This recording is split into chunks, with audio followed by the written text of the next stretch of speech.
Greetings Ma'am Tomasita Yapo. This is my performance task 1. Fault model making and demonstration. Fault. Faults are cracks on the Earth's crust where there's movement on at least one side. This is my fault model. Here are the parts of my fault models. The footwall, the hanging wall, and the fault line. Here is the fault line. The footwall is a block of rock below the fault line, and the hanging wall is the block above the fault line. The fault line is a line on the rock surface or the ground that forms a geological fault. There are 3 main types of fault: the normal fault, the reverse fault, and the strike slip fault. The normal fault is when the hanging wall slips downwards from the footwall. The reverse fault is the opposite of that. The hanging wall thrusts or pushes against the footwall or pushes upward. The strike slip fault is when both blocks move in a parallel direction away from each other. What causes faults?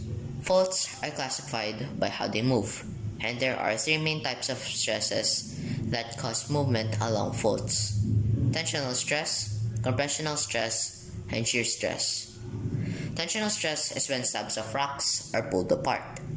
It makes a landform that is Rift Valley. Compressional stress is when slabs of rocks are pushed together. It makes a landform that is mountains. Shear stress is when slabs of rocks slide past each other horizontally in opposite directions. It makes a landform that is transform faults. Earth's crust is broken up into irregular pieces called tectonic plates. These large pieces of crust were formed by the combination of gravity and rising heat from Earth's core. There are 7 major plates and many smaller ones, all moving in relation to each other. The lithosphere refers to the crust and upper mantle that makes up these plates.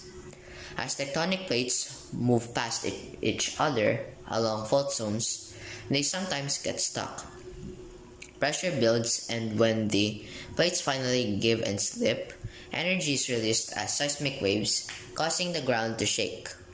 This is an earthquake. The focus is the place inside Earth's crust where an earthquake originates. The point on the Earth's surface directly above the focus is the epicenter. When energy is released at the focus, seismic waves travel outward from that point in all directions.